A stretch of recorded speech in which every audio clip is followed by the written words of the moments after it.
जय हिंद साथियों, नमस्कार आप सभी को। मैं गुरनाम सिंह आप सभी का IQ स्टडी सेंटर पर हार्दिक स्वागत करता हूं।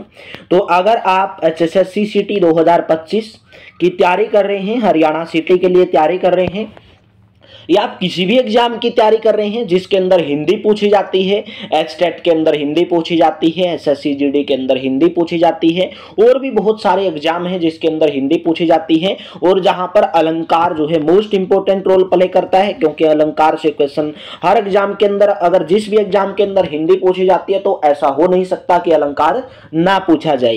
और अलंकार जो है बहुत सारे स्टूडेंट की कमजोरी है, बहुत सारे स्टूडेंट अलंकार पहचान नहीं पाते। तो अगर आपने आज की वीडियो को पूरा देख लिया है तो आज के बाद आपका डाउट नहीं रहेगा, मात्र आप 2 सेकंड के अंदर पहचान पाएंगे कि कौन से शब्द के अंदर, कौन से वाक्य के अंदर कौन सा अलंकार है। वीडियो को पूरा देखना है। अगर आप वीडियो पहली बार आए चैनल के ऊपर तो चैनल को सब्सक्राइब कर देना और वीडियो को ज्यादा से ज्यादा वायरल कर देना है। वायरल कैसे करेंगे? ज्यादा से ज्यादा शेयर करके।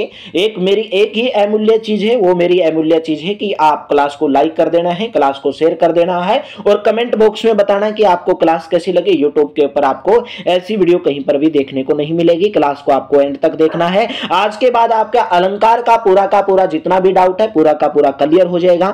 तो पहले हम बात करेंगे कि अलंकार का अर्थ होता क्या है। अलम प्लस के कार, यहां अलम का अर्थ होता है आभूषण या गहना। अलंकार, अलम प्लस के कार, अलंकार का संधि विच्छेद क्या होगा? अलम प्लस के कार। तो यहां पर अलम का अर्थ हुआ आभूषण या गहना। तो काव्य की शोभा बढ़ाने वाले, काव्य की शोभा बढ़ाने वाले तत्व को क्या कहा जाता है? अलंकार कहा जाता है। जो काव्य की शोभा बढ़ा देते हैं उसको कहा जाता है अलंकार। तो ये अलंकार का अर्थ होता है। मैंने आपको अलंकार की परिभाषा बताई। जैसे अगर आप फिर भी नहीं समझ पाते हैं तो दूसरे तरीके से, अलंकार शब्द अलम और कार के योग से बना है, जिसका अर्थ है आभूषण या विभूषित करने वाला। जिस प्रकार एक मनुष्य को आभूषण, जिस प्रकार कोई मनुष्य या कोई स्त्री आभूषण डालते हैं तो उसकी शोभा बढ़ जाती है, तो उसी प्रकार वाक्य के अंदर जो अलंकार हैं वो शोभा बढ़ा देते हैं। तो उसी प्रकार अलंकार जो है उसका अर्थ होता है आभूषण या विभूषित करने वाला। यही अलंकार का अर्थ होता है। तो बात करेंगे अलंकार कितने प्रकार के होते हैं। अलंकार भी मुख्यतः वैसे 3 प्रकार के होते हैं। शब्दालंकार, अर्थालंकार, उभय अलंकार, 3 प्रकार के अलंकार। तो शब्दालंकार के भी अलंकार कुछ पार्ट होते हैं, कुछ भाग होते हैं। अनुप्रास अलंकार, यमक अलंकार, श्लेष अलंकार, पुनरुक्ति अलंकार, विपसा, व्योक्ति। और अर्थालंकार के उपमा, रूपक, उत्प्रेक्षा, मानवीकरण, विरोधाभास, संदेह, अतिशोक्ति, उपमेय, उपमा, प्रतिमान। उसी प्रकार उभय अलंकार के संसृष्टि। लेकिन आपको ये करने की जरूरत नहीं है, मैं आपको बस बताया है। आपको जो करने की जरूरत है, जो आपके एग्जाम के अंदर अलंकार पूछे जाते हैं वही मैं आपको करवाऊंगा। और आज की वीडियो देखने के बाद आपका जो है पूरे का पूरा जो है अलंकार का पूरा डाउट खत्म हो जाएगा। तो बात करेंगे सबसे पहले अर्थालंकार। अर्थालंकार के अंदर होता है उपमा अलंकार। उपमा अलंकार का मतलब क्या होता है? जब पंक्ति में योजक यानी कि चिन्ह आए, और चिन्ह के बाद क्या है? सा आए, सी आए, से आए, या से सरिस आए, या सम आए, या सम आए तो उपमा अलंकार होगा। योजक का मतलब चिन्ह, यानी कि ये वाला डैश जिसको बोला जाता है। अगर डैश के बाद क्या आ जाए? सा आ जाए, सी आ जाए, से आ जाए, सम आ जाए, सरस आ जाए, तो कौन सा अलंकार होगा? उपमा अलंकार होगा। जैसे एग्जाम्पल के तौर पर समझेंगे, मुख चंद्रमा सा सुंदर है, मुख चंद्रमा सा सुंदर है, हर कमल सा कोमल है। तो यहां पर आपको देखने को मिला एक बीच में योजक आया, योजक के बाद सा आया। तो योजक के बाद अगर सा आता है, सी आता है, से आता है, सरिस आता है, सम आता है, तो आंख बंद करके लगा देना, वो उपमा अलंकार होगा। कौन सा अलंकार होगा? उपमा अलंकार होगा। नेक्स्ट हम बात करेंगे एक और एग्जांपल के साथ। कर कमल सा कोमल है, मखमल के झूल पड़े, हाथी सा टीला है। यहां पर देखना है योजक के बाद सा आए, से आए, सी आए, सरस आए, सम आए, तो कौन सा अलंकार होगा? उपमा अलंकार होगा। उम्मीद करता हूं उपमा अलंकार समझ गए होंगे। योजक के बाद अगर क्या आए? सा आए, से आए, सी आए, सम आए, सरस आए, तो कौन सा अलंकार होगा? उपमा अलंकार होगा। बात करेंगे रूपक अलंकार की। रूपक अलंकार कौन सा होता है? जब पंक्ति में केवल चिन्ह आए और शब्द सा सी से न आए तो रूपक अलंकार होगा। अगर योजक के बाद सा से सी सम सरस आए तो उपमा अलंकार होगा। यदि योजक के बाद सा से सी सम सरस में से कुछ भी ना आए तो कौन सा अलंकार होगा? रूपक अलंकार होगा। जैसे मैया मैं तो चंद्र खिलौना लहियों, देखो यहां पर डैश के बाद क्या आया? खिलौना आया। ना तो सा आया, ना से आया, ना सी आया, ना सम आया, सरस आया। तो अगर आपको ऐसा देखने को मिलता है योजक के बाद यानी कि डैश के बाद, योजक के बाद यानी कि डैश के बाद अगर आपको सा सी से सम सरस में से कुछ भी देखने को नहीं मिलता है, कोई अन्य शब्द देखने को मिलता है, तो वहां पर आंख बंद करके रूपक अलंकार लगा देना है। आंख बंद करके रूपक अलंकार लगा देना है। तो उम्मीद करता हूं समझ गए होंगे। एक और एग्जाम्पल के साथ रूपक अलंकार को समझते हैं। चरण कमल बंदो हरिराई, राम कृपा भवन निशा सिरानी। तो यहां पर आपको चरण के बीच में और कमल के बीच में डैश आया, तो डैश के बाद अगर सा से सी से श्रम सस आए, सरस आए, सम आए तो कौन सा अलंकार होगा? उपमा अलंकार होगा। यदि इसके बाद डैश के बाद कोई सा से सी सम सरस में से कुछ ना आए, अन्य शब्द आए तो कौन सा अलंकार होगा? रूपक अलंकार होगा। उम्मीद करता हूं अगर उपमा अलंकार और रूपक अलंकार में से कुछ भी पूछा जाएगा तो आंख बंद करके आप उत्तर लगा दोगे। नेक्स्ट बात करेंगे उत्प्रेक्षा अलंकार। वीडियो को लाइक कर देना है, वीडियो को ज्यादा से ज्यादा अपने दोस्तों के साथ शेयर कर देना। बात करेंगे उत्प्रेक्षा अलंकार क्या होता है। यदि पंक्ति में जो मानो इव मनु जनु जान मनहु जनहु आता तो वहां पर उत्प्रेक्षा अलंकार होगा। आंख बंद करके उत्प्रेक्षा अलंकार लगा देना है। यदि किसी पंक्ति के अंदर जो आए, मानो आए, इव आए, मनु आए, जनु आए, जान आए, मनहु आए, जनहु आए तो वहां पर आपको आंख बंद करके लगा देना है कि कौन सा अलंकार होगा? उपमा अलंकार, उत्प्रेक्षा अलंकार होगा। जैसे एग्जांपल के तौर पर जनु वर्षा ऋतु प्रकट बुढ़ाई, नेत्र मानो कमल है। तो मैंने बताया आपको यहां पर जनु आया, मानो आया, जहां पर जो आए, मानो आए, इव आए, मनु आए, जनु आए, जान आए, मनु आए, जनहु आए तो कौन सा अलंकार होगा? आंख बंद करके उत्प्रेक्षा अलंकार आपको लगा देना है। नेक्स्ट एग्जांपल के बाद एक और समझेंगे। सोहत ओढ़े पीत पट श्याम सलोने गात, मनहु नीलमणि शैल पर आपत परियो प्रभात। जहां पर आपको मनहु देखने को मिला, यहां पर उत्प्रेक्षा अलंकार एक बार और बता दे रहा हूं। जहां पर आपको जो मिले, मानु मिले, इव मिले, मनु मिले, जनु मिले, जान मिले, मनहु मिले, जनहु मिले तो कौन सा अलंकार होगा? वहां पर आपका उत्प्रेक्षा अलंकार होगा। उम्मीद करता हूं उपमा अलंकार समझ गए होंगे, रूपक अलंकार समझ गए होंगे, उत्प्रेक्षा अलंकार समझ गए होंगे। नेक्स्ट बात करेंगे अतिशयोक्ति अलंकार क्या होता है। यहां पर आपको अति के अंदर एक चीज दिख रही, अति। अति का मतलब होता है अधिक।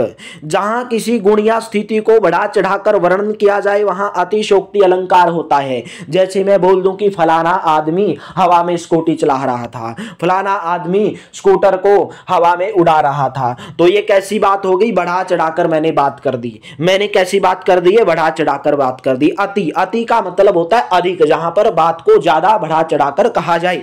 जहां किसी गुण या स्थिति का बढ़ा चढ़ाकर वर्णन किया जाए वहां पर अतिशयोक्ति अलंकार होगा।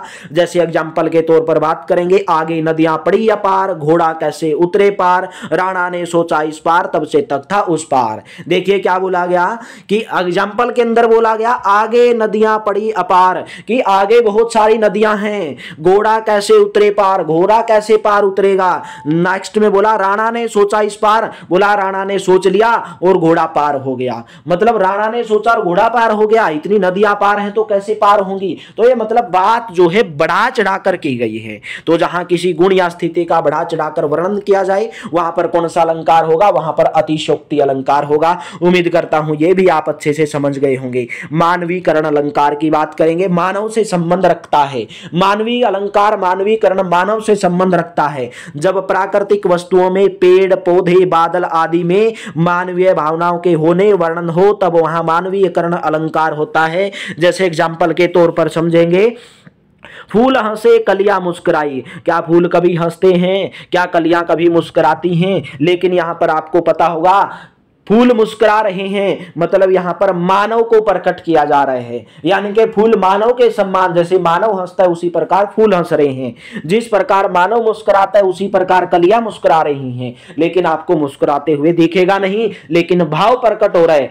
मानव का भाव प्रकट हो रहा है। जब प्राकृतिक वस्तुओं में पेड़ पौधे बादल आदि में मानवीय भाव के वर्णन हो तब वहां मानवीकरण अलंकार होता है। सागर के उर पार नाच नाच नची लहरें मधुर गान, भाई सागर है, सागर और उसमें लहरें नाच रही हैं, मधुर गाना गा रही हैं, तो लहरों की आवाज आती है, मधुर गाना गा रही है, लेकिन वो गाना गा रही नहीं होती, उनका मानव के साथ संबंध बताया जाता है। तो कौन सा अलंकार होगा? मानवीकरण अलंकार होगा।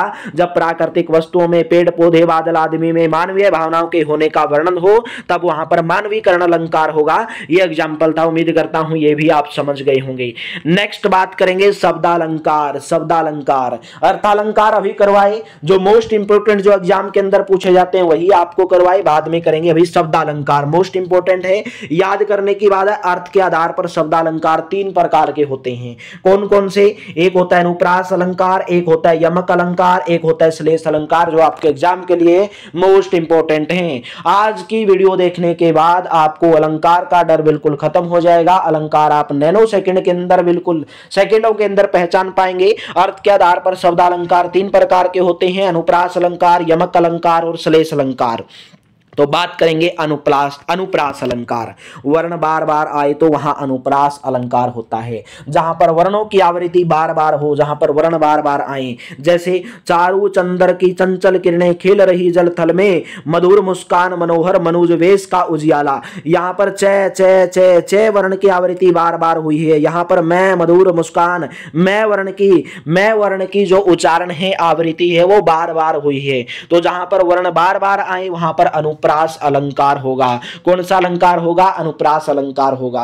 अनुप्रास अलंकार किसका उदाहरण है? किसका? शब्दा अलंकार का। किसका है? शब्दा अलंकार का, शब्दा अलंकार का। नेक्स्ट बात करेंगे यमक अलंकार की। यमक अलंकार क्या होता है? एक ही शब्द एक से अधिक बार आए और अर्थ उसके अनेक हों, अर्थ उसके अनेक हों। कनक कनकते सोगुनी मदकाता अधिकाई, वा खाए बोरई नर या पाए बाराई। तो यहां पर कनक कनक, एक कनक का मतलब सोना, एक कनक का मतलब धतूरा।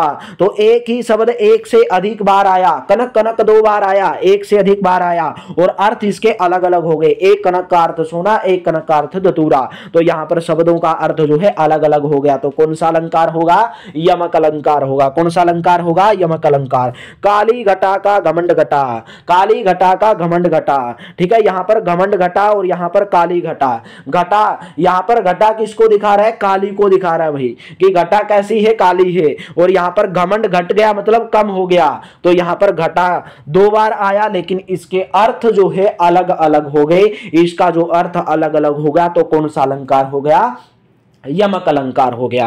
उम्मीद करता हूं आपको यमक अलंकार भी अच्छे से आया होगा।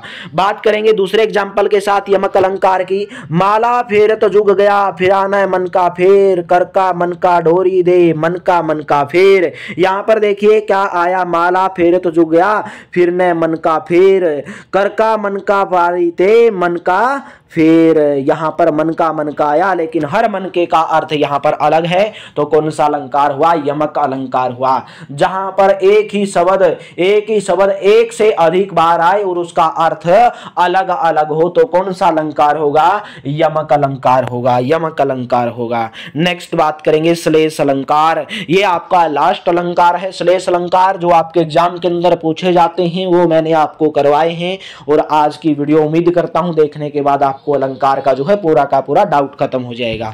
बात करेंगे एक शब्द के अनेक अर्थ होते हैं। एक शब्द के एक अर्थ। रईमन पानी राखिए बिन पानी सब सून, पानी गए न उबरे मोती मानस चून, मोती मानुष चून। ठीक है, मानुष चून। तो यहां पर पानी आया, यहां पर भी पानी आया। पहले पानी का अर्थ मनुष्य के संदर्भ में है जब इसका मतलब विनम्रता है। रहीम कर रहे कि मनुष्य हमेशा विनम्रता होना चाहिए। पानी का दूसरा अर्थ है आभा, यानी कि तेज या चमक से है, जिसके बिना मोती का कोई मूल्य नहीं होता है। तो यहां पर एक शब्द के अनेक अर्थ हुए। एक शब्द के क्या अर्थ हुए? अनेक अर्थ हुए। तो कौन सा अलंकार हुआ? श्लेष अलंकार। एक शब्द के अनेक अर्थ है, लेकिन यहां पर क्या था? यहां पर था एक ही शब्द के एक से अधिक बार आए, एक से अधिक बार, और अर्थ उसके अनेक हो, तो कौन सा अलंकार? यमक अलंकार। लेकिन एक शब्द के अनेक अर्थ हों, एक शब्द के अनेक अर्थ हों, तो कौन सा अलंकार होगा? श्लेष अलंकार होगा। तो ये था आज आपका पूरा का पूरा अलंकार का टॉपिक। एक बार कमेंट बॉक्स में बताएंगे कि आपको वीडियो कैसी लगी। अगर वीडियो आपको अच्छी लगी है, वीडियो को ज्यादा से ज्यादा इसको वायरल कर देना है अपने दोस्तों के साथ, अपने मित्रों के साथ, अपने बंधुओं के साथ। कल मैं इसके ऊपर आपको जो है ऑप्शन टाइप क्वेश्चन जो आपके एग्जाम के अंदर पूछे गए हैं, MCQ क्वेश्चन करवाऊंगा। तो वीडियो को लाइक कर देना है, वीडियो को ज्यादा से ज्यादा शेयर कर देना है। तो चलिए, थैंक यू, आप सभी का बहुत बहुत धन्यवाद। मिलते हैं नेक्स्ट वीडियो के अंदर। तब तक आप बने रहें चैनल के ऊपर, वीडियो को लाइक करते रहें, शेयर करते रहें, मेहनत करते रहें और परिश्रम करते रहें। थैंक यू, आप सभी का बहुत बहुत धन्यवाद।